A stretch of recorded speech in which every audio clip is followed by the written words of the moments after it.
Kita mulai dulu doa birrul walidain.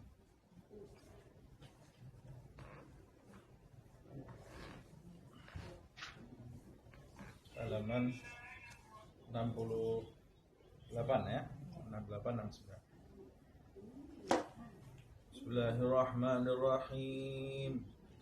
Alhamdulillahilladzi amarna bi syukril walidaini wal ihsani ilaihima وحثنا على اغتنام برهما واستناع المعروف لديهما وندبنا إلى خفض الجناح من الرحمة لهما إعظاما وإكبارا وأوصانا بالترحم عليهما كما ربيانا صغارا اللهم فارحم والدينا اللهم فارحم والدينا اللهم فارحم والدينا واغفر لهم وارحمهم وارض عنهم رضا تحل به عليهم جوامع رضوانك ومواتن عفوك وغفرانك وتحلهم به دار كرامتك وأمانك وأدر به عليهم لطائف برك وإحسانك اللهم اغفر لهم مغفرة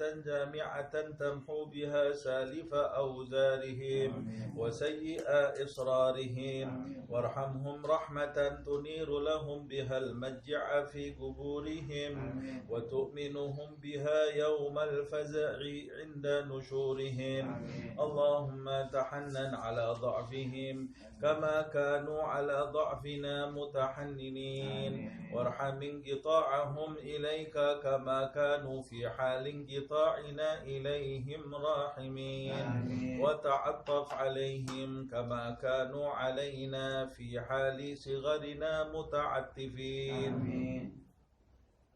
اللهم احفظ لهم ذلك الود الذي أشربته قلوبهم والحنانة التي ملأت بها صدورهم واللطف الذي شغلت به جوارحهم واشكر لهم ذلك الجهاد الذي كانوا فينا مجاهدين ولا تضيع لهم ذلك الاجتهاد الذي كانوا فينا مجتهدين وجازهم على ذلك السعي الذي كانوا فينا ساعين والرأي الذي كانوا فينا راعين أفضل ما جزيت به السعاة المصلحين والرعاة الناسحين اللهم برهم أضعاف ما كانوا يبروننا وانظر إليهم بعين الرحمة كما كانوا ينظروننا اللهم هب لهم ما ضيعوا من حق ربوبيتك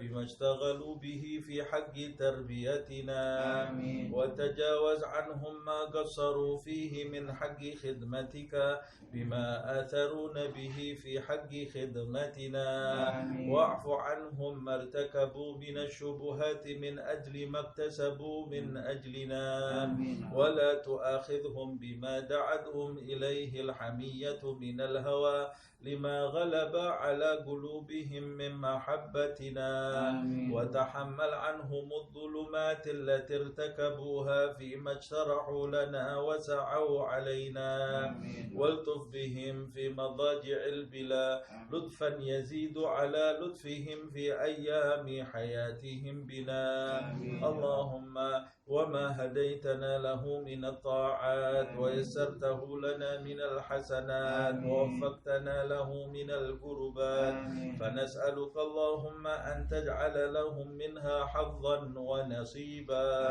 وما اقترفناه من السيئات واكتسبناه من الخطيئات وتحملناه من التبعات فلا تلحقهم منا بذلك حوبا ولا تحمل عليهم من ذنوبنا ذنوبا اللهم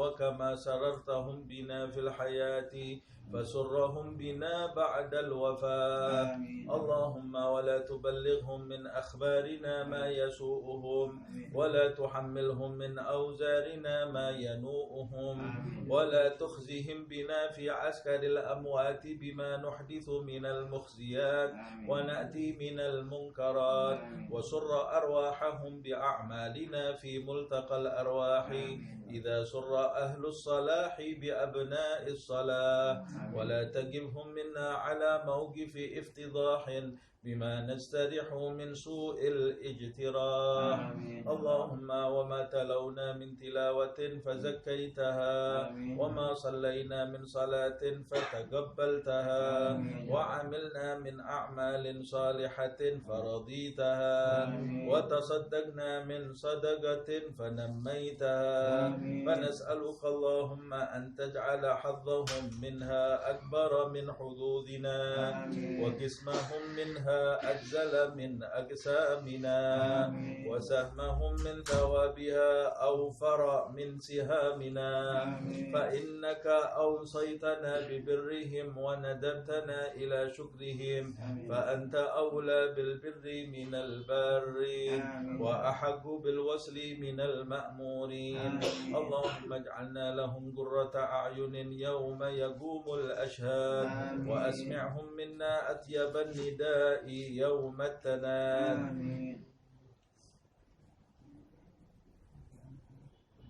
اللهم اجعلنا لهم قرة أعين يوم يقوم الأشهاد وأسمعهم منا أطيب النداء يوم التناد واجعلهم بنا من أغبة الآباء بالأولاد حتى تجمعنا وإياهم والمسلمين جميعا في دار كرامتك ومستقر رحمتك ومحل أوليائك مع الذين أنعمت عليهم من النبيين والصديقين والشهداء والصالحين وحسن أولئك رفيقا ذلك الفضل من الله وكفى بالله عليما وصلى الله على سيدنا محمد وآله وصحبه وسلم والحمد لله رب العالمين بسر الفاتحة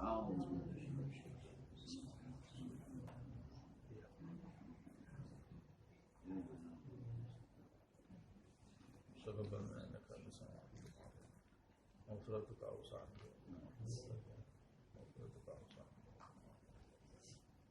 مغفرتك أوسع من ذنوبنا يا ربي بهم وبأمهم عجل بالنصر وصلى الله على سيدنا محمد وعلى آله وسلم الحمد لله رب العالمين.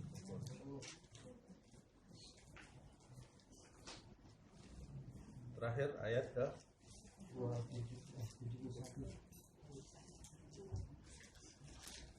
Surat An-Nisa 71.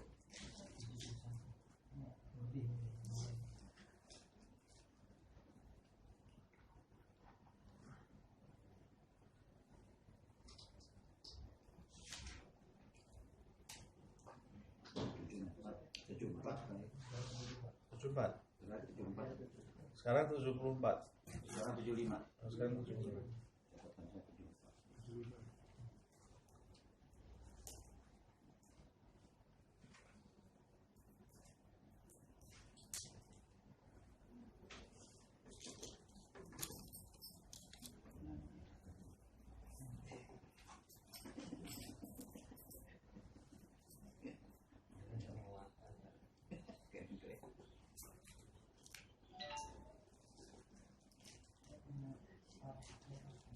Baik, lanjutkan ya.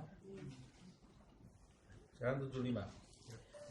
Bismillahirrahmanirrahim. Alhamdulillahirabbil alamin. Allahumma shalli wa sallim ala sayyidina Muhammad wa ala ali sayyidina Muhammad. Nawaina ta'allum wa ta'lim wa naf'a wal intifa' wa tadhakkur wa tadhkir wal ifadah wal istifadah wal hath 'ala tamassuk fi kitabillah wa sunnati Rasulillah sallallahu alaihi wasallam wa ibtigha'a mardatihi wa thawabihi wa qurbihi.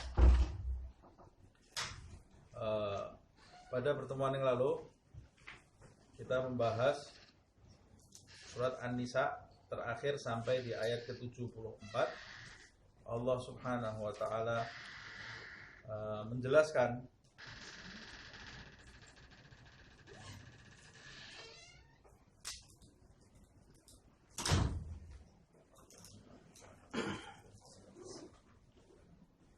Di ayat ke-74 Allah menjelaskan hendaklah mereka itu berperang fi sabilillah, di jalan Allah Subhanahu wa taala. Alladzina yashruna al-hayata ad-dunya bil akhirah. Orang-orang yang berperang di jalan Allah Subhanahu wa taala itu mereka adalah orang-orang yang telah menjual kehidupan dunianya untuk mendapatkan akhirat.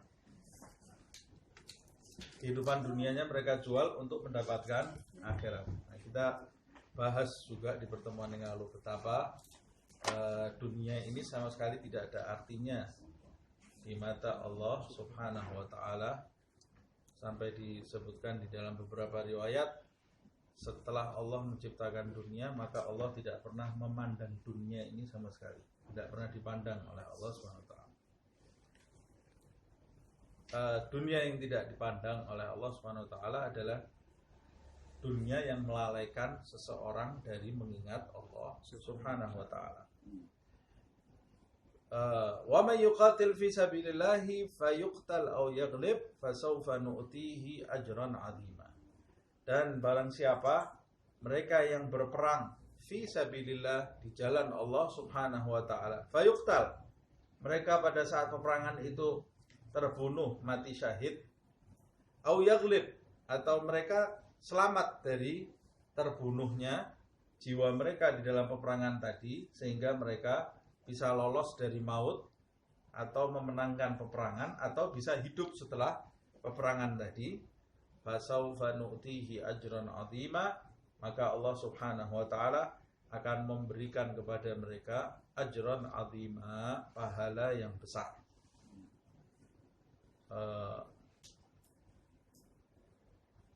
Ini adalah kedudukan mereka yang berjihad di jalan Allah Subhanahu wa taala. Nah, kita bahas di pertemuan yang lalu. Yang paling penting adalah fi sabilillah, di jalannya Allah Subhanahu wa taala, bukan di jalan selain Allah Subhanahu wa taala. Ini nanti akan dijelaskan. Di ayat ke-75 sekarang yang akan kita pelajari bersama-sama. A'udzubillahi minasyaitonir rajim. Bismillahirrahmanirrahim. Wa ma lakum la tuqatiluna fi sabilillah. Wa ma lakum la tuqatiluna fi sabilillah. Allah Subhanahu wa taala di ayat-ayat sebelumnya menghimbau, memotivasi, mengajak Nabi Muhammad SAW, para sahabatnya, dan umat Rasulullah SAW untuk berjihad di jalan Allah Subhanahu wa taala di kondisi yang tepat. Berjihad itu artinya berperang, di dalam medan pertempuran. Allah menghimbau orang yang berperang di medan pertempuran itu berarti dia sedang mempertaruhkan nyawanya. Jadi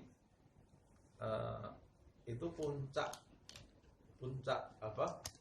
keinginan yang dikorbankan untuk Allah Subhanahu wa taala jika dia memang berperang itu mencari ridhonya Allah Subhanahu wa taala. Jadi ada orang yang bisa mengorbankan waktunya untuk Allah, ada orang yang mengorbankan waktunya untuk selain Allah. Ada orang mengorbankan hartanya untuk Allah, ada orang mengorbankan hartanya untuk selain Allah, untuk kepentingan selain Allah. Puncaknya ada orang yang sanggup mengorbankan nyawanya untuk Allah, ada sebagian orang yang sanggup mengorbankan nyawanya untuk selain Allah. Mau tahu buktinya? Berita sekarang ini, gara-gara uang 1 juta, 2 juta orang bisa membunuh. Gara-gara urusan uang, anak bisa membunuh ibunya sendiri, membunuh tantenya sendiri, membunuh bapaknya sendiri. Bapak bunuh anak, saudara kandung bunuh saudara kandung, semua karena urusan selain Allah Subhanahu wa taala. Nah, anehnya ada orang bisa mengorbankan nyawanya untuk sesuatu yang rendah. Ini diminta mengorbankan nyawanya untuk sesuatu yang benar, untuk mencapai kedudukan di sisi Allah Subhanahu wa taala.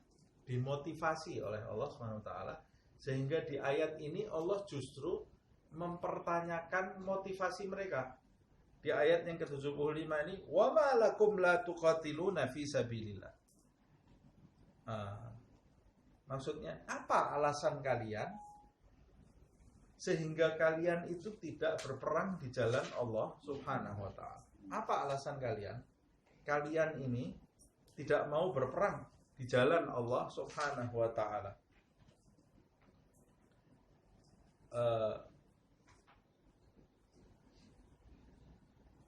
Ini pertama, Allah Subhanahu wa ta'ala menggarisbawahinya fi sabilillah. Apa yang menjadikan kalian, apa alasan kalian kalau kok diajak perang menolak atau mencari-cari alasan? Padahal ini diajak perang fi sabilillah, di jalan Allah Subhanahu wa ta'ala. Plus permintaan perang dari Allah Subhanahu wa ta'ala itu keuntungannya tidak kembali kepada Allah Subhanahu wa ta'ala. Karena Allah tidak perlu nyawa kita, tidak perlu pengorbanan kita. Keuntungan orang yang mengorbankan nyawanya di jalan Allah Subhanahu wa ta'ala itu kembali kepada orang yang mengorbankan tadi. Kembali di ayat sebelumnya akan mendapat dari Allah Subhanahu wa ta'ala ajran azima. Plus motivasi Allah Subhanahu wa ta'ala memerintahkan mereka berperang itu untuk kepentingan kelompok mereka juga.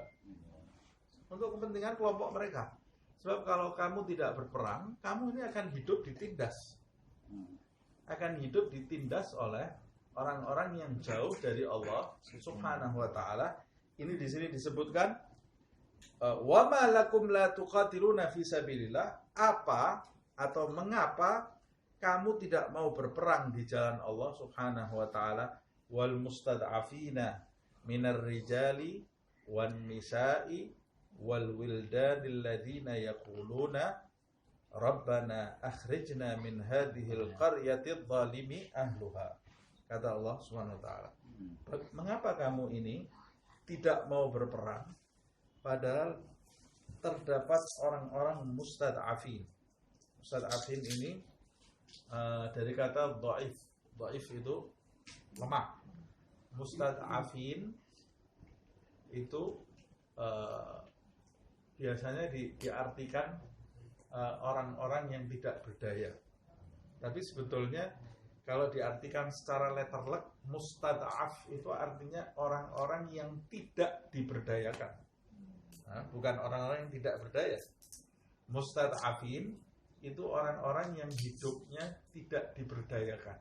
Maksudnya tidak diberdayakan itu lingkungan itu menjadikan mereka tidak bisa berbuat apa-apa.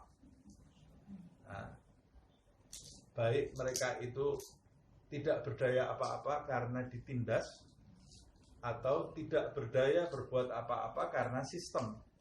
Karena sistem menjadikan mereka tidak berdaya, tidak bisa berbuat apa-apa. Nah, ini mustad'afin. Padahal kata Allah, di sekitar kalian ini ada para mustad'afin. Ada orang-orang yang hidupnya lemah, tidak berdaya. Siapa para mustad'afin itu? Minar rijal, dari kalangan laki-laki dewasa. Laki-laki dewasa tapi dia tidak berdaya. Wan nisa, ada dari kalangan perempuan. Ada dari kalangan perempuan. Wal wildan, ada dari kalangan anak-anak, bahkan dari kalangan anak-anak merasa dirinya ini sudah tidak berdaya lagi. Nah, siapa ini para mustad'afin ini? Dari laki-laki dewasa, perempuan dan wildan ini. Tentunya mereka ini tidak mungkin berada di tengah-tengah Nabi Muhammad SAW, karena ayat ini turun itu ayatnya Madaniyah. Nabi sudah hijrah ke Madinah. Dan hijrahnya Nabi ke Madinah itu tentu orang-orang Islam berada yang di Madinah pasti berada dalam kondisi yang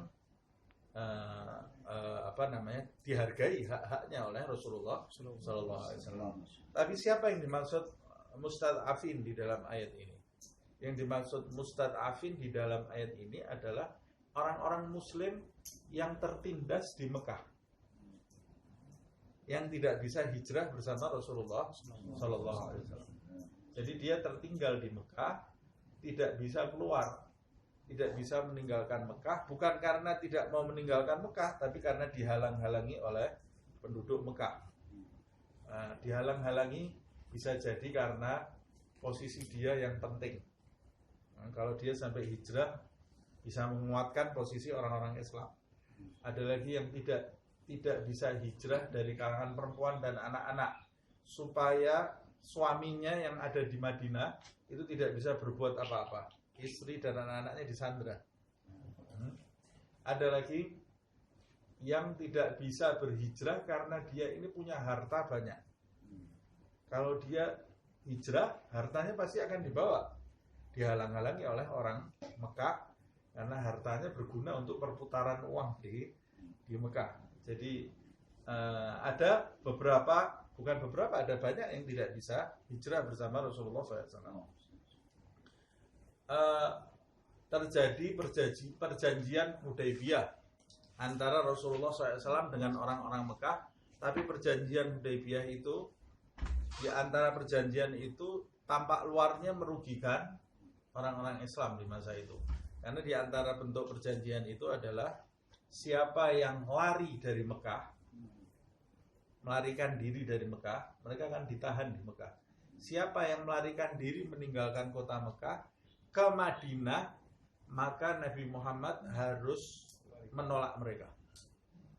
Menolak mereka masuk Madinah. Tidak boleh, suruh balik ke Madinah. Nabi harus memerintahkan mereka untuk kembali ke Mekah. Nah, ini merugikan sekali. Dan siapa yang dari Madinah masuk ke Mekah, orang Mekah berhak menahan mereka untuk tidak kembali ke Madinah. Ini perjanjian ini tampak luarnya kan merugikan sekali. Tapi hikmahnya Allah Subhanahu wa taala, Nabi Muhammad waktu itu menerima. Jadi kadangkala orang itu harus menerima kondisi yang tampaknya merugikan demi mencegah kerusakan yang lebih besar. Nah, dakwah nahi mungkar itu tidak harus yang benar itu betul-betul tegak seketika. Kadang-kadang kita harus dalam tanda kutip ngalah, tapi bukan kalah. Sebab kalau kita memaksakan diri, kerusakan yang terjadi akan lebih besar. Itu dakwah itu seperti itu. Nah, sama seperti di zaman ini. Jangan mati konyol. Jangan mati konyol. Tidak ada gunanya orang Islam itu dalam gerakannya, dalam langkah-langkahnya, semua juga harus dilandasi karena ridha Allah SWT, dan semuanya punya planning yang tertata rapi, bukan seperti orang barbar. Nabi Muhammad itu hidupnya tertata rapi, punya planning dia dalam langkah-langkahnya, dan semua itu ditujukan kepada Allah dan bersandarnya tetap kepada Allah, bukan kepada planning tadi. Nah, makanya Nabi 12 tahun di Mekah sama sekali tidak menyentuh berhala satupun yang ada di Mekah. Didiamkan oleh Rasulullah SAW. Tiba waktunya berhala itu ditumbangkan oleh Nabi Muhammad SAW dalam kondisi semua orang menerimanya itu. Pada waktu Fathul Mekah, dampak kerusakan yang terjadi, darah yang tercecer sangat sedikit sekali. Karena Nabi ini rahmat, menjaga pertumpahan darah. Pada waktu Fathul Mekah, Nabi itu menghancurkan 360 berhala yang ada di Ka'bah, tidak ada darah yang tercecer. Bahkan Nabi menyebut hari itu Yaumul Marhamah, hari kasih sayang, bukan hari pembalasan. Tapi kalau Nabi, dan itu tidak mungkin ya, kalau Nabi mau pokoknya kebenaran harus ditegakkan, berhala harus ditumbangkan dari Ka'bah, mulai dari Mekah langsung ngejak perang, berapa banyak orang yang mati, berapa banyak darah yang tercecer, kemudian berapa banyak orang yang harusnya bisa dapat hidayah tapi keburu diperangi, mati dulu. Karena Nabi bersabar membawa panji hidayah ini, bersabar, berapa banyak orang yang akhirnya bisa mencicipi hidayah petunjuk Islam ini. Tidak dihakimi oleh Rasulullah SAW. Orang yang salah tidak dihakimi oleh Nabi Muhammad SAW. Tidak dijatuhkan, tidak direndahkan, tidak dihina oleh Rasul, tidak dijauhi. Tapi Nabi Muhammad SAW bersabar menyampaikan petunjuk. Kalau orang kafir itu dimusuhi, dicaci, dihina, ya tidak ada sahabat Rasulullah SAW. Umpamanya Nabi dapat wahyu dari Allah, terus lihat orang-orang kafir, ini penduduk neraka semua, matinya di neraka semua, terus mau dakwah sama siapa deh? Nabi itu yang penerima wahyu pertama ini hidayah itu di tangannya Nabi Muhammad SAW. Tapi Nabi memandang orang-orang musyrik dan orang-orang kafir yang ada di depannya semua dengan pandangan rahmat. Nah sekarang ada di zaman sekarang, saya pernah mengisi pengajian, saya bilang kita ini harus memandang semua umat manusia dengan pandangan rahmat.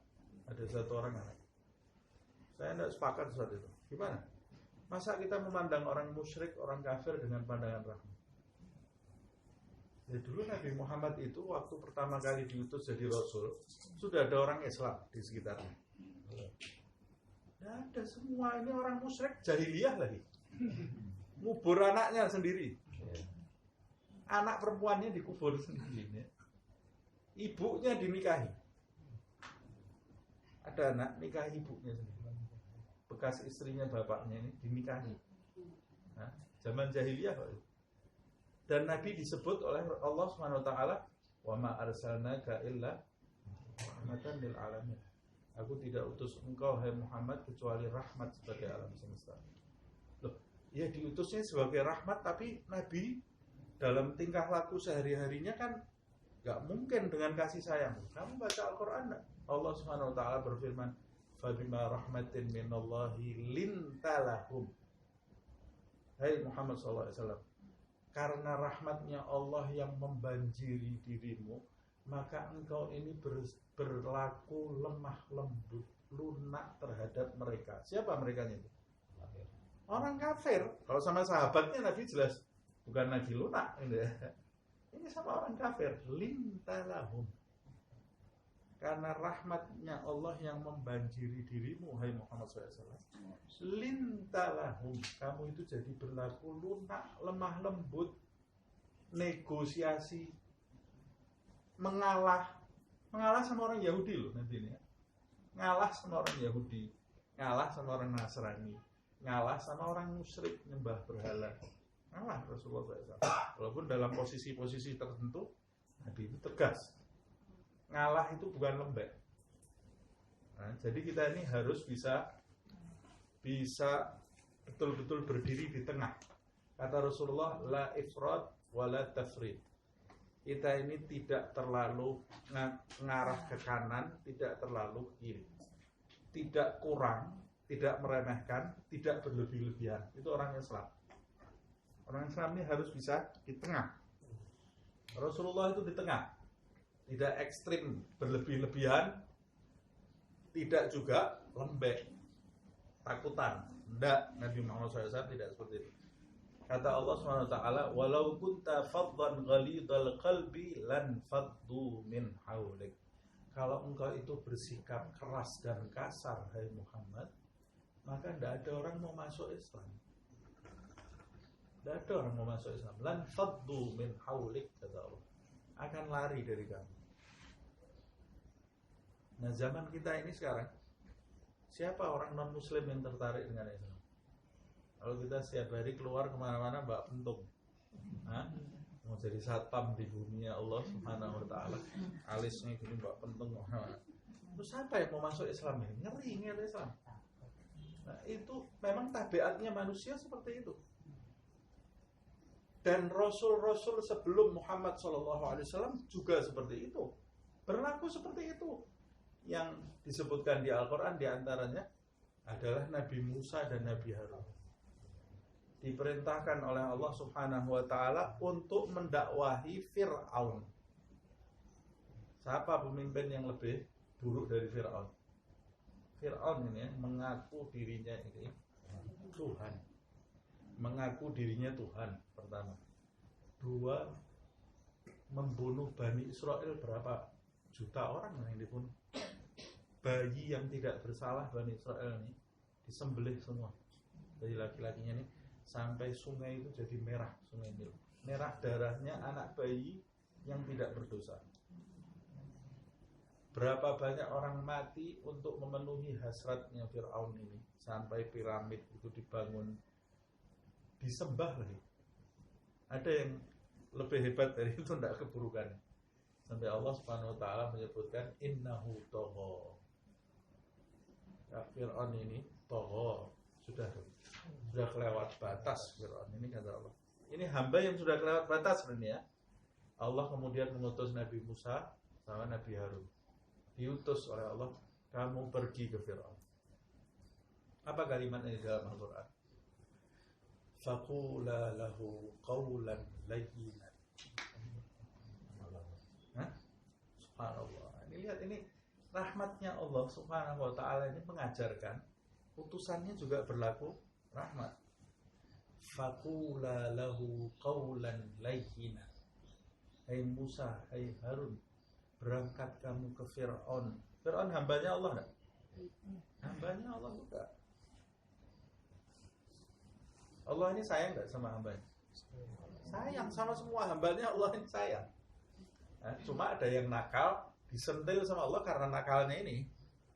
Karena nakalnya disentil, bukan karena hambanya. Kalau sama hambanya Allah tetap sayang. Allah sendiri mengatakan zatnya ini Ar-Rahman Ar-Rahim. Makanya Allah Subhanahu wa ta'ala itu lebih menginginkan kita jauh dari neraka daripada keinginan kita sendiri. Dan lebih menginginkan kita masuk ke dalam surga lebih dari keinginan kita sendiri. Kalau ada hambanya yang berhasil lolos dari neraka, Allah ini terima kasih kepada hambanya. Terima kasih. Makanya di antara namanya ada Asy-Syakur, yang maha berterima kasih. Berterima kasih kepada hambanya yang taat sehingga dia tidak perlu menghukum hamba tadi. Sama seperti seorang bapak yang terima kasih kepada anaknya yang rajin sehingga dia tidak perlu memberikan hukuman kepada anaknya. Kita kalau di rumah buat hukuman buat anak kita, tujuannya buat menghukum mereka? Enggak lah, supaya mereka selamat.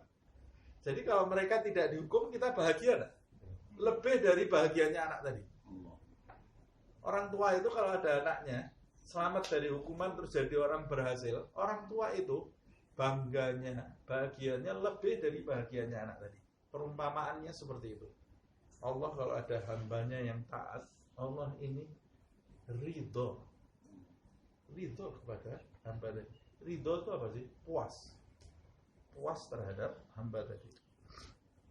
Nah ini Nabi Musa, Nabi Harun, faqula lahu qawlan layyinan. Hai Musa, hai Harun, berangkat ke pemimpin itu yang ada di masamu, yang bunuh bayi Bani Israel, yang menindas manusia, yang mengaku dirinya Tuhan, yang sudah tidak ada manfaatnya lagi.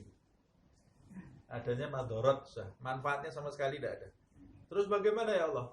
Faqula lahu qawlan layyinan.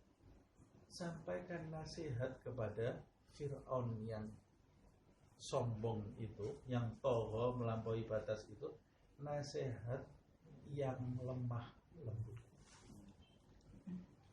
Kenapa ya Allah? La'allahu yatadzakkar aw yakhsha. Boleh jadi kalau kamu nih ngomongnya lemah lembut, Fir'aun ini jadi ingat kepadaku, kemudian tunduk. Padahal Allah maha tahu enggak? Allah maha tahu, ini Fir'aun ini matinya pasti mati kafir, Allah ini tahu. Tapi Allah mengajarkan kepada hambanya bersikap kepada hambanya yang lain. Ini lihat. Jangan mentang-mentang, jangan mengambil ranahnya Allah. Allah yang tahu Fir'aun itu matinya kafir, Allah ini maha tahu. Itu memerintahkan Musa dan Harun bicara lemah lembut. Nah ini ada manusia tidak tahu nasibnya orang, terus bilang orang itu neraka, jangan dikasihani. Ini yang Tuhan yang mana sih? Yang Tuhan ini yang mana? Kan harusnya yang nggak tahu sama sekali ini yang lebih takut. Yang lebih takut. Jadi kalau ada manusia seperti itu, berarti dia itu merasa dirinya seperti Tuhan. Nah, Tuhan yang mengetahui nasib hambanya saja, dia itu memerintahkan Musa dan Harun berbicara lemah lembut, padahal Tuhan tahu bahwa ini Fir'aun ini tidak mungkin jadi dapat petunjuk. Tidak mungkin dapat petunjuk. Allah yang nyiptakan, Allah tahu, Allah Maha tahu. Hah?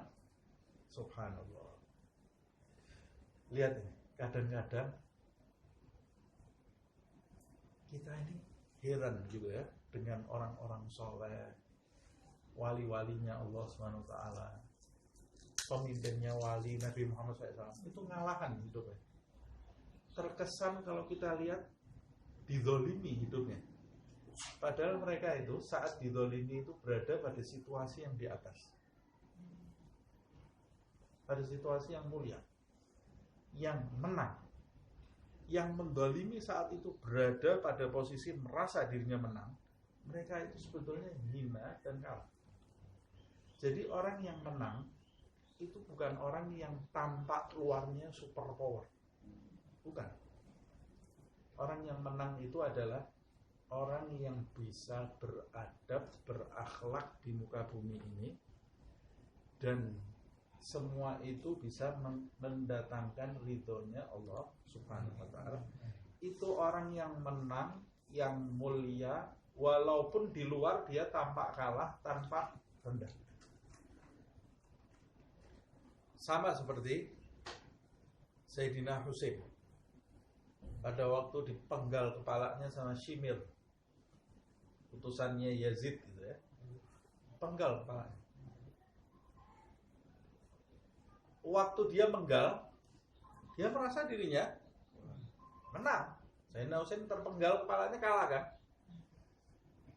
Padahal di mata Allah Subhanahu wa taala, Sayyidina Husain itu menang. Karena ketika terpenggal kepalanya, dia mati mengorbankan nyawa untuk Allah. Faman zuhziha 'anil nar wa udkhilal jannata faqad faz. Jadi kita ini kalau mau selamat, persepsi hidup kita ini harus kita rubah. Kapan sih kita ini mencapai kemenangan? Kita mencapai kemenangan jika kita melakukan sesuatu di dunia ini yang bisa membebaskan diri kita dari neraka menuju kepada surga, walaupun pada kacamata dunia itu kalah. Itu kalah. Sebaliknya, perbuatan yang menjadikan kita terikat dengan neraka, mencegah kita menuju surga, itu adalah perbuatan pencapaian kekalahan, walaupun di mata dunia itu perbuatan yang menang. Perbuatan yang menang. Jadi urusan kalah menang itu sebetulnya urusan akhirat. Mau apa kita mendapat predikat menang di dunia ini kalau kita distempel kalah di akhirat? Untuk apa kita mendapat predikat kemuliaan di dunia sedang di mata akhirat kita itu adalah hina? Apa itu manfaatnya? Tidak ada. Tidak ada. Nah itu yang menjadikan kita kadang-kadang lihat, kalau saya jadi wali, saya habisin semua nih orang-orang yang punya keramat ini, saya habisin semua. Nah itu makanya gara-gara itu kamu tidak jadi wali. Gara-gara itu kamu tidak dipilih jadi wali gitu ya. Kalau kamu jadi wali, kamu tidak akan punya pikiran seperti itu. Jadi orang wali-wali itu kayaknya kita lihat tidak ada apa-apa, ditusuk, terus diem aja, yuk tangis. Padahal dia menang di mata Allah SWT, karena dia yang dia pandang adalah akhirat. Di mata manusia dia dizalimi, di mata akhirat dia sedang mendapat keberuntungan. Di mata akhirat dia mendapat keberuntungan. Seperti ceritanya sahabat yang waktu mau dibakar sama seorang raja, mau dimasukkan minyak panas. Minyak panas mendidih ini dikerek gitu ya, mau diturunkan pelan-pelan karena raja ini ingin orang ini ketakutan. Mau dimasukkan pelan-pelan, nangis gitu. Kata raja, stop, berhenti dulu.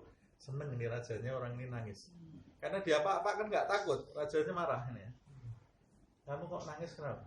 Takut ya kamu. Kalau kamu minta ampun sama saya ampuni, kata raja. Kamu takut ya? Katanya enggak, saya enggak takut saya. Lah kenapa kamu nangis? Saya ini nangisnya bukan nangis takut, tapi nangis haru, menangis bahagia. Jadi saya ini waktu kamu turunkan semakin mendekat ke minyak mendidih ini, semakin saya merasakan kenikmatan yang luar biasa. Sehingga saya ini di dalam hati tadi memohon kepada Allah, ya Allah, jadikan pengalaman ini tidak terjadi hanya sekali di dalam hidup saya. Matikan saya di minyak mendidih ini, bangkitkan lagi, matikan lagi, bangkitkan lagi, matikan lagi, bangkitkan lagi. Jadi dia mau merasakan sakitnya terkena minyak mendidih ini berkali-kali karena Allah Subhanahu wa ta'ala. Sebab itu kemenangan bagi dia, keberuntungan. Nah, itu keberuntungan. Jadi konsep kemenangan dan keberuntungan akhirat itu beda dengan konsep kemenangan dan keberuntungan. Nah, itu sebabnya ada satu orang murid datang ke gurunya, "Guru, saya mau belajar kepada Allah, kepada kamu Ismullah Al-A'zam. Namanya Allah Subhanahu wa ta'ala yang agung itu saya mau belajar." Kata murid tadi, "Ajari saya. Ismullah Al-A'zam itu kalau kita dapat ilmunya, dan itu tidak sembarang orang dapat ilmunya ya. Ismullah Al-A'zam itu nama Allah yang kalau kita sebut langsung jadi. Apa yang kita sebut, apa yang kita inginkan bisa langsung jadi. Apa itu Ismullah Al-A'zam? Wallahu a'lam. Tidak ada yang tahu pastinya. Ada yang ulama yang mengatakan ya Hayyu ya Qayyum. Kalau kita sering-sering nyebut ya Hayyu ya Qayyum, ya Hayyu ya Qayyum, kita minta apa aja dikabulkan sama Allah. Nah, Nabi Yunus, doanya Nabi Yunus apa waktu di dalam kegelapan? Hah? Apa itu doa? La ilaha illa anta subhanaka inni kuntu minadz zalimin. Ada juga yang mengatakan Ismullah Al-A'zam itu la ilaha illa anta subhanaka. Nah, ada juga yang mengatakan ya Hayyu ya Qayyum. Tapi yang jelas yang mana Ismullah Al-A'zam itu? Wallahu a'lam, tidak ada orang tahu. Nah, ada yang bilang lain-lain. Ismullah Al-A'zam bagi si fulan lain dengan Ismullah Al-A'zam bagi orang lain gitu ya. Ismullah Al-A'zam itu beda-beda. Ini ada satu orang murid datang ke satu guru besar. Wali ini gurunya. Ajari saya Ismullah Al-A'zam.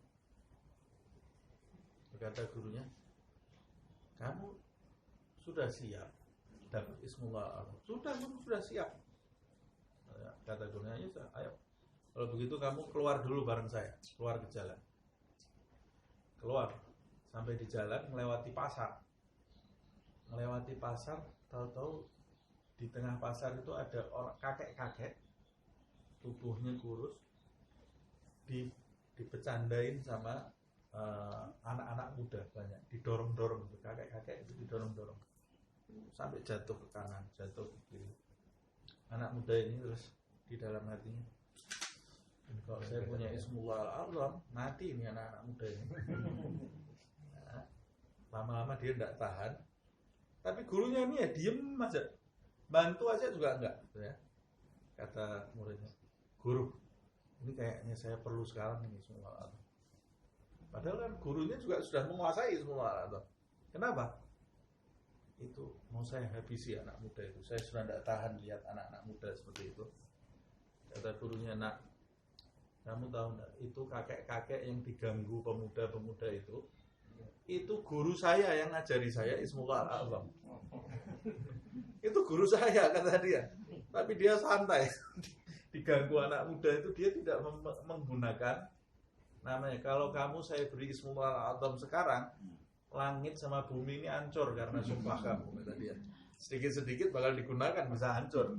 Tapi karena kamu masih terbawa ego dan hawa nafsumu, kamu belum pantas dapat itu. Tidak pantas dapat itu ya. Nah, jadi orang yang mau dapat kedudukan di sisi Allah Subhanahu wa taala itu diantara syaratnya hilang keakuan di dalam dirinya. Akunya sudah tidak ada.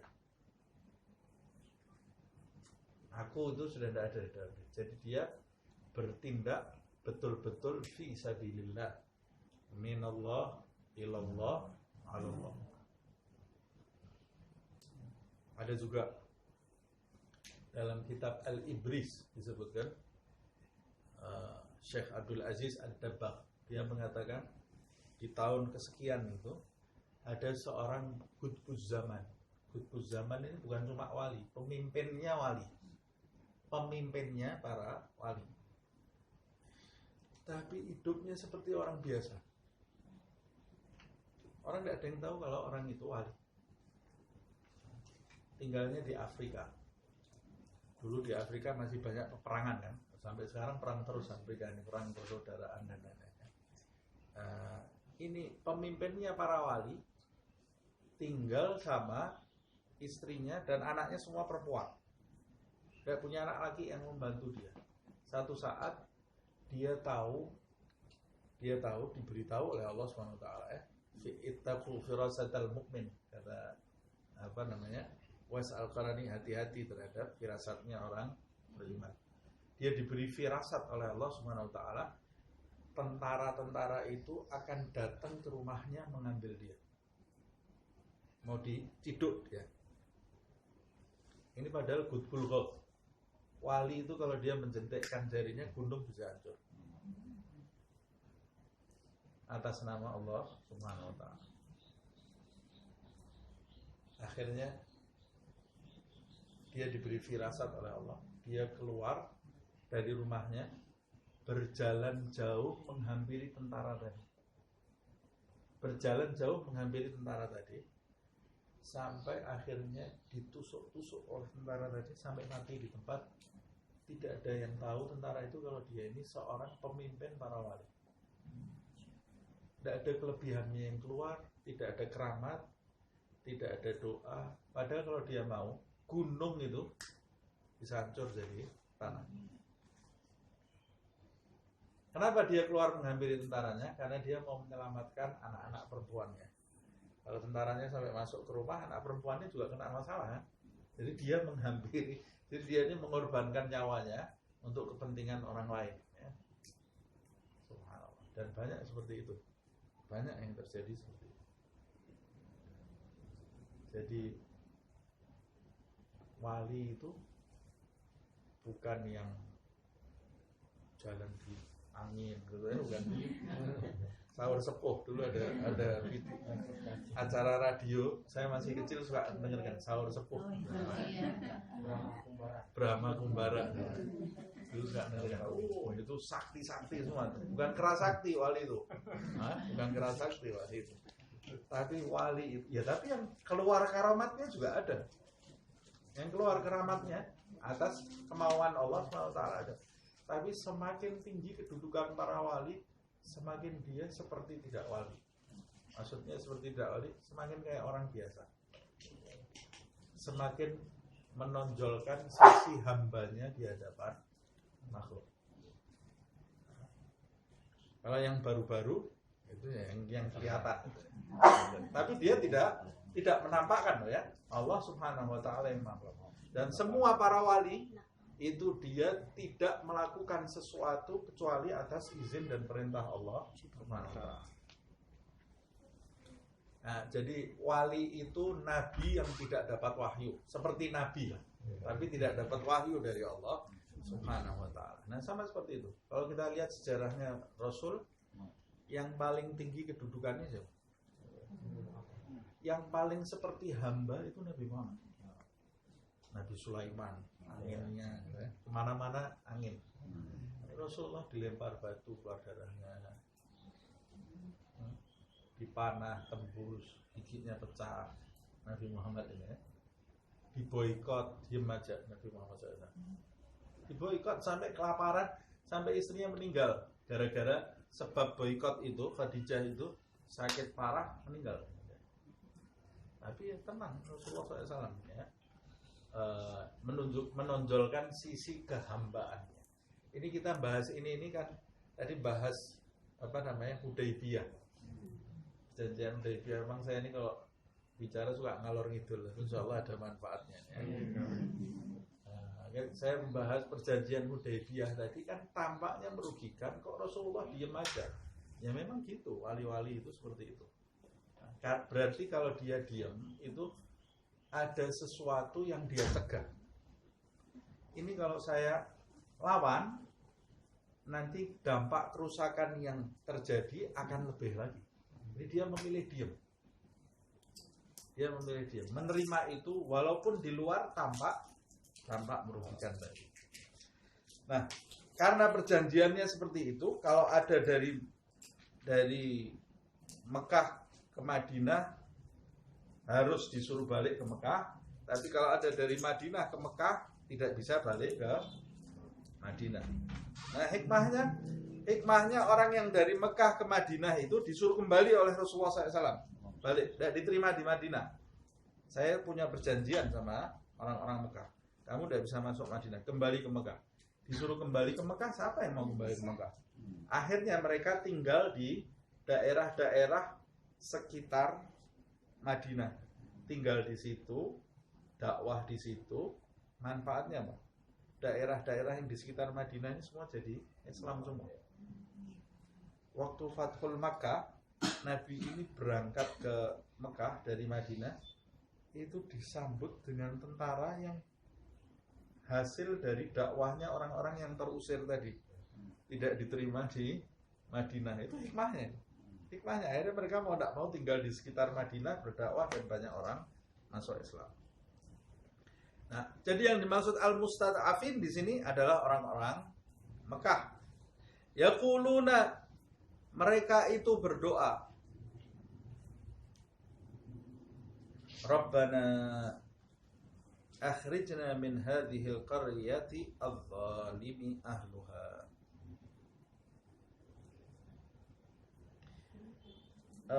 Mereka ini berdoa kepada Allah Subhanahu wa ta'ala. Mereka orang-orang yang punya kedekatan juga di sisi Allah Subhanahu wa ta'ala, tapi dalam kondisi tertindas.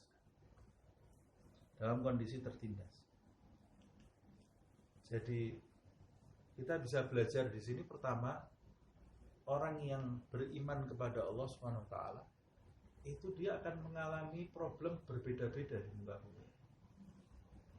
Yang satu ada yang di Madinah bersama Rasulullah, ada satu lagi di Mekah tertindas, tidak bersama Nabi Muhammad SAW. Tapi mereka di mata Allah Subhanahu wa ta'ala sama-sama orang mulia. Dan mereka memiliki kedekatan di sisi Allah Subhanahu wa ta'ala. Yang di Mekah ini, yang tertindas ini, memiliki kedekatan di sisi Allah Subhanahu wa ta'ala. Di antara tafsir, sebagian ahli tafsir mengatakan, salah satu ciri kedekatan mereka di sisi Allah Subhanahu wa ta'ala, kedekatan jiwa mereka di sisi Allah Subhanahu wa ta'ala, mereka berdoa tidak menggunakan harfun nida. Di dalam ayat ini tidak menggunakan harfun nida. Harfun nida itu kata seru. Kata seru itu di dalam bahasa Arab ya, atau ayyuha, ya ayyuha, wahai, atau hai, wahai Allah, ya Rabb, ya Rabbana. Nah, mereka di sini tidak menggunakan kata seru, walaupun pada hakikatnya memanggil. Nah, kenapa tidak menggunakan kata seru? Allah Subhanahu wa ta'ala mau menunjukkan di ayat ini kedekatan mereka dengan Allah Subhanahu wa ta'ala. Kalau ada kata-kata ya, itu menunjukkan sesuatu yang dipanggil itu jauh. Tapi di ayat ini Allah menjelaskan doa mereka Rabbana. Rabbana itu berarti kan ngomong depannya langsung ya. Walaupun Allah itu tidak terikat dengan jarak, tapi menunjukkan kedekatan hati dengan Allah Subhanahu wa ta'ala. Dia menggunakan kata Rabbana, Tuhan kami. Akhrijna, keluarkan kami. Ini menunjukkan orang itu mau tidak meninggalkan tanah air. Tidak mau orang meninggalkan tanah air. Tanah air yang, jangankan tanah air, rumah dulu tempat kita dilahirkan. Itu kita punya kenangan di situ yang kita tidak, kadang-kadang kita mau jual itu aja eman-eman. Sayang, ada kenangan di rumah ini. Nah, rumah aja seperti itu, apalagi tanah air. Tanah air tempat kita lahir. Tidak ada orang mau meninggalkan tanah air. Berdoa, ya Allah, jadikan saya keluar dari kota tempat saya kelahiran. Atau jadikan saya nanti ini tinggalnya di luar Indonesia. Nah, mungkin saya sangat cinta kepada Indonesia ini. Saya lahir di Indonesia ini, saya besar di Indonesia ini. Ya, saya sangat cinta sekali terhadap tanah kelahiran saya. Makanya di dalam sebuah riwayat, hubbul watan minal iman. Cinta terhadap tanah kelahiran itu sebagian dari iman. Nabi Muhammad waktu meninggalkan Mekah nangis. Cinta dia dengan Mekah. Apalagi Mekah yang di situ banyak rahmat Allah Subhanahu wa taala, diberkahi oleh Allah Subhanahu wa taala. Tapi ini orang-orang yang beriman berdoa kepada Allah supaya dikeluarkan dari Mekah. Berarti ini sudah sampai luar biasa derita yang mereka rasakan ini. Padahal mereka ini orang-orang yang punya kedekatan di sisi Allah Subhanahu wa taala. Nah, ini sebagai tambahan tafsir dari ayat yang lain. Sampai di ayat yang lain mereka itu mengatakan mata nasrullah.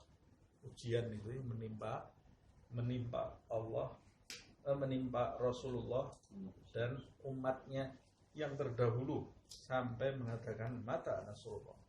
Kapan datangnya pertolongan Allah Subhanahu wa taala? Dari beratnya ujian yang mereka terima. Akhrijna min hadhil qaryati. Wahai Tuhan kami, keluarkan kami dari al-qaryah. Al-qaryah di sini ada alif lam. Al-qaryah. Yang dimaksud al-qaryah di sini, negeri di sini adalah Mekah. Sebagian ahli tafsir mengatakan ditambah alif lam ini menunjukkan kata khusus menjadi khusus. Qaryah itu artinya negeri. Tapi kalau ditambah alif lam jadi negeri yang khusus, ya, bukan sembarang negeri. Ini menunjukkan Mekah ini adalah sesuatu yang mulia. Dan di sini disebut hadhil qaryati dzalimi ahluha. Alasan keluarnya bukan karena negerinya, tapi alasan keluarnya karena penduduk negerinya yang zalim. Akhrijna min hadhil qaryati adz-dzalimi ahluha. Keluarkan kami dari negeri ini yang penduduknya itu zalim. Berarti alasan keluarnya kan bukan karena negeri ini. Alasan keluarnya karena penduduknya zalim. Nah, Allah Subhanahu wa taala menyebutkan di sini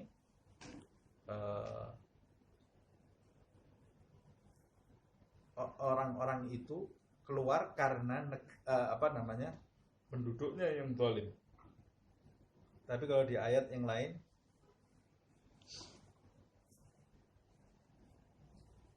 wa kam ahlakna min qaryatin batirat ma'isyataha.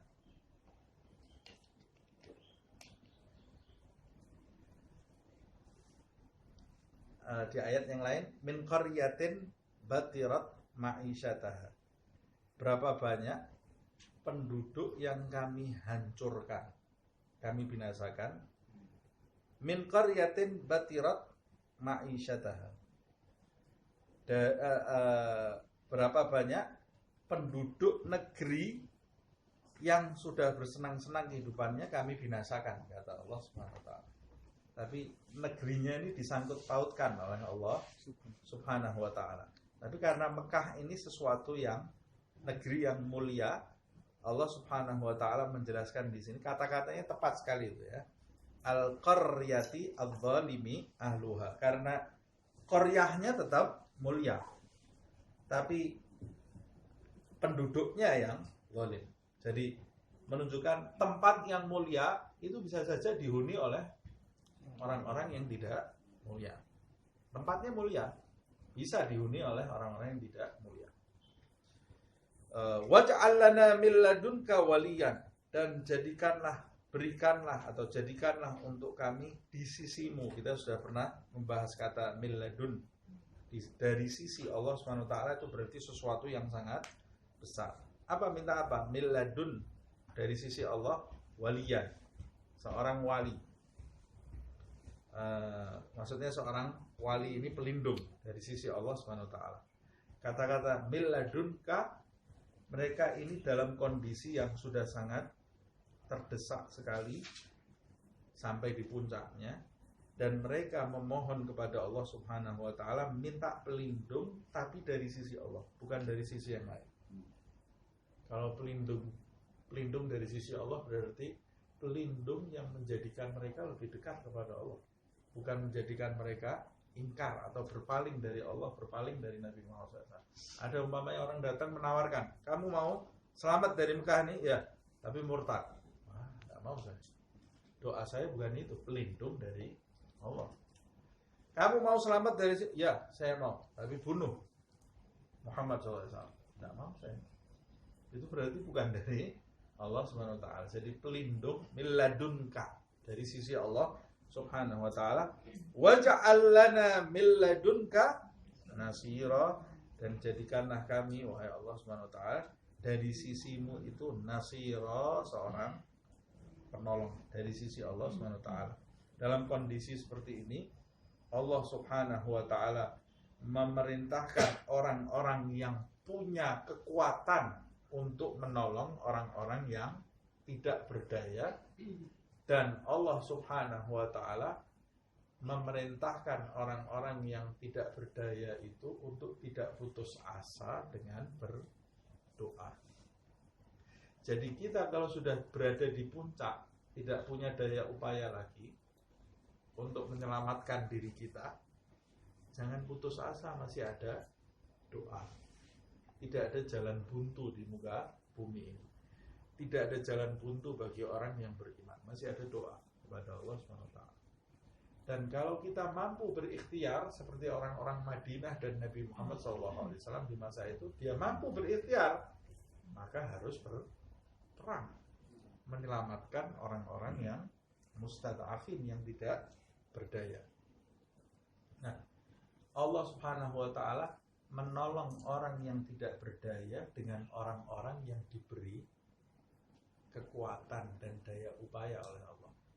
Makanya kalau kita diberi daya upaya oleh Allah, diberi kekuatan oleh Allah SWT, bersyukur kita bisa nolong orang. Sebab kalau kita nolong orang grundel, nanti sama Allah dijadikan kita tidak berdaya yang ditolong. Nah, kalau kita hidupnya setiap hari nolong orang, alhamdulillah saya yang jadi yang nolong, bukan yang ditolong. Alhamdulillah. Berarti saya ini diberdayakan oleh Allah SWT untuk menolong orang di kanan kiri saya. Nah, siapa yang menjadikan kita berdaya? Allah SWT. Allah bisa membalik situasi dalam sekejap. Yang tadinya kamu berdaya karena banyak ngomong atau tidak ikhlas, dibalik oleh Allah Subhanahu wa taala. Kemudian kamu menjadi tidak berdaya. Orang yang tadinya tidak berdaya menjadi berdaya. Bisa.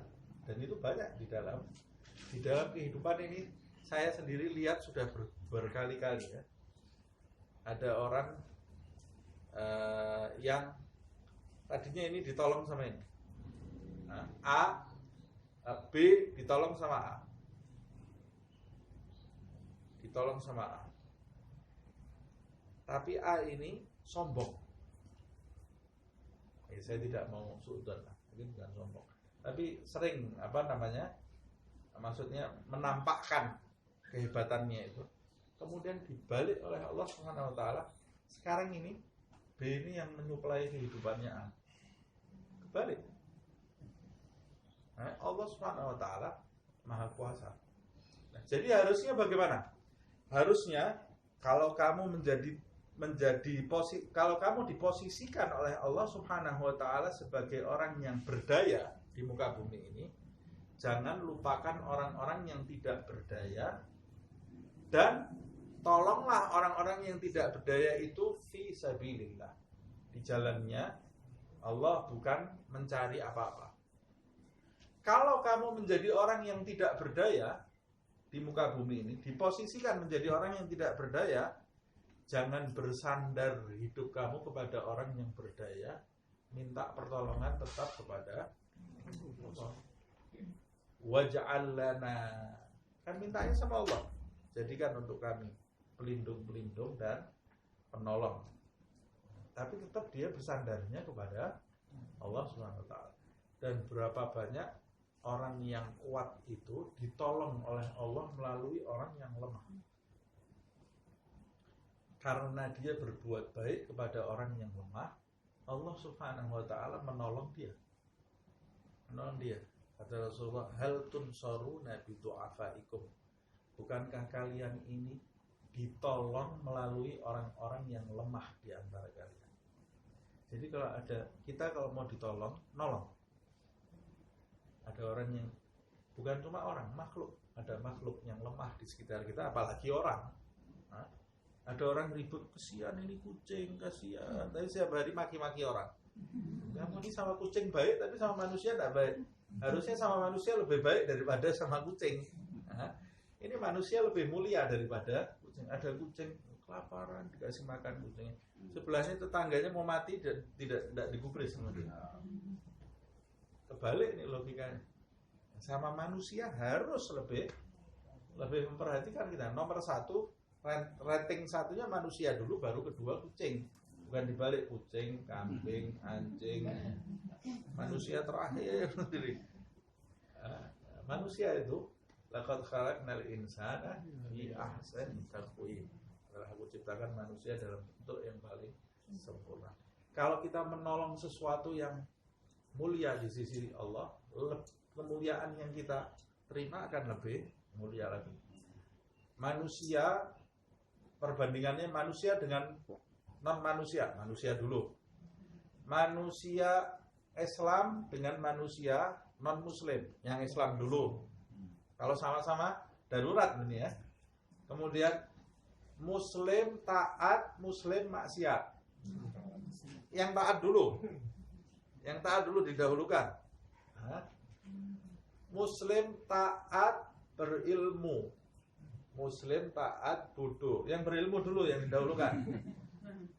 Nah, lebih mulia, lebih dapat pahalanya dari Allah Subhanahu wa taala. Makanya orang yang membantu hidupnya Rasulullah SAW itu kemuliaannya seberapa yang dia dapat. Yang dibantu ini orang yang paling mulia di sisi Allah Subhanahu wa taala. Makanya kita lihat Sayyidina Abu Bakar As-Siddiq menjadi Abu Bakar As-Siddiq, Umar ibn al-Khattab menjadi Umar ibn al-Khattab. Jadi sebetulnya Sayyidina Abu Bakar ini nolong Rasulullah atau ditolong? Padahal kalau kita lihat kan Sayyidina Abu Bakar nolong Rasulullah kan? Nolong Rasulullah, disuplai hidupnya Nabi oleh Sayyidina Abu Bakar. Tapi sebetulnya yang ditolong enggak? Yang ditolong itu Sayyidina Abu Bakar As-Siddiq. Kalau tidak gara-gara dia nolong Rasulullah, dia tidak dikenal sana. Sayyidina Umar juga seperti itu. Sayyidina Utsman seperti itu, Sayyidina Ali seperti itu. Sahabat itu semua menjadi harum namanya karena semuanya berkorban untuk Nabi dan untuk Allah Subhanahu wa taala. Nah, ini pelajaran yang bisa kita petik. Ini agak ke kanan ke kiri tapi insyaallah manfaat. Semoga Allah Subhanahu wa taala menjadikan kita orang-orang yang selalu terikat dengan Allah Subhanahu wa taala, bersandar kepada Allah Subhanahu wa taala, menjadikan lisan kita selalu basah dengan doa-doa dan dengan zikir-zikir yang bisa mendatangkan ridha Allah Subhanahu wa taala. Semoga Allah Subhanahu wa taala membahagiakan hidup kita di dunia ini dan membahagiakan hidup kita di akhirat, menjauhkan kita dari segala keburukan, siksa, adab dunia dan akhirat insyaallah. Amin ya rabbal alamin. Al-Fatihah.